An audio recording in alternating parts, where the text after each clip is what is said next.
Okay, so we are continuing our barrage of evidence-based techniques for remembering stuff, with the caveat that, of course, step number 1 is that we understand stuff, and step number 2 is that we remember/memorize the stuff. And now we're moving on to memory techniques. So we're going to talk about mnemonics, we're going to talk about the PEG system, and we're going to talk about memory palaces. And I've used all three of these to various extents in various different years of med school. And in this video, we're going to be talking about mnemonics. So what is a mnemonic? Well, I mean, technically a mnemonic is just anything that aids our memory, but traditionally mnemonics are considered those sort of like an acronym, or sort of like an easy way to remember a slightly difficult to remember thing. So for example, medical students are taught that if you want to remember the bones of the hand, you use the mnemonic, some lovers try positions that they can't handle. Some lovers try positions that they can't handle. And that corresponds to the scaphoid, lunate, triquetral, pisiform, trapezium, trapezoid, capitate, and hamate. Some lovers try positions that they can't handle. Great. And even kind of just thinking about that 8 years after I first learned it and having not really gone back over it since, I can remember that because it's such a strong mnemonic. And sort of the way that a lot of these memory techniques works, like the sort of hacks for memorizing stuff, is by creating a vivid picture or some sort of association between one thing and another thing that makes it easier to remember. So as humans, we're not very good at remembering words, but we are very good at remembering songs. We're very good at remembering pictures. So if we can turn something into a song or a poem or a picture or something funny or interesting, then our brain is more likely to remember the interesting or the novel. So some lovers try positions that they can't handle. Another one is for the mnemonic for the 12 cranial nerves. There are a few versions of this, but my favorite one is on, they traveled and found Voldemort guarding very ancient Horcruxes. On, they traveled and found Voldemort guarding very ancient Horcruxes, and that is the olfactory nerve, the optic nerve, the oculomotor nerve, the trochlear nerve, the trigeminal nerve, the abducens nerve, facial nerve, vestibulocochlear nerve, glossopharyngeal nerve, vagus nerve, accessory nerve, and hypoglossal nerve. On, they traveled and found Voldemort guarding very ancient Horcruxes. So that would be one way of remembering the 12 cranial nerves.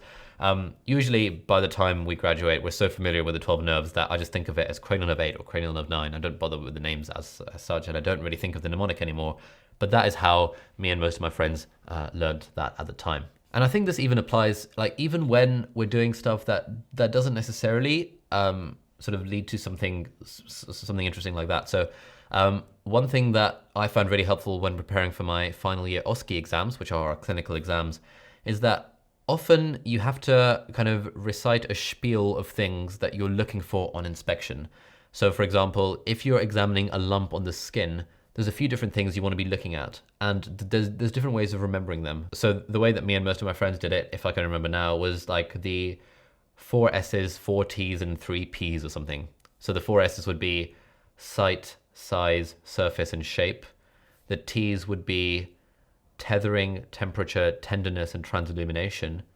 And the P's would be, I can't remember what the P's are. Maybe it's just 4 S's and 4 T's and I'm confusing with something else. But at the time, obviously this was fresh in my mind because I had exams coming up, but now it's like 3 years later and I can't remember these very often. But yeah, there's all sorts of different ways that we can turn stuff into mnemonics. And so, especially with medicine, where it's just a torrent of stuff to memorize, one thing that I found really helpful was if I ever came across a list of things that I had to know, I would be thinking, okay, can I rearrange this list of stuff so that it spells out something interesting, or so that it's some sort of mnemonic, some sort of acronym I can turn it into. And that just makes studying a bit more fun because it means it's more of a game. Be like, ooh, what sort of funky way can I remember to remind myself of the different types of lumps in the testicle? And you can make something funny for that. Or what's the sort of mnemonic that I can use for the cardiovascular examination? So essentially, what I'd recommend is whenever you're studying anything that requires learning a list, there's almost always a way to turn that into a mnemonic of some sort. But with the caveat that it's very easy to become overly reliant on mnemonics. And what you shouldn't do is rely on mnemonics at the expense of understanding. So there's all sorts of stuff about, if someone says, what are the causes of atrial fibrillation? There's basically 3 things: ischemic heart disease, rheumatic heart disease, thyrotoxicosis, and alcohol is sort of the fourth one. Those are the common cause of atrial fibrillation, which is one of the conditions you can get in the heart.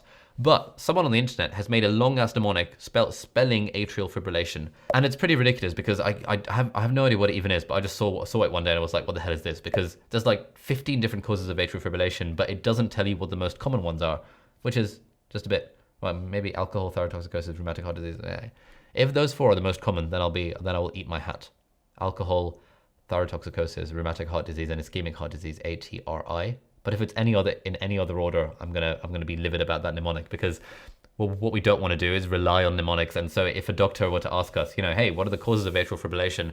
We don't want to be reciting the mnemonic and thinking, oh, there's this, that, and the other, and get the really rare stuff before the really common stuff. We want to be sensible about it and give it in a reasonable order. So that's just kind of the only thing to keep in mind when using mnemonics, is that we shouldn't become overly reliant on them, especially if it comes at the expense of understanding. But having gotten this far in the class, I'm sure you know by now that understanding is by far the most important thing.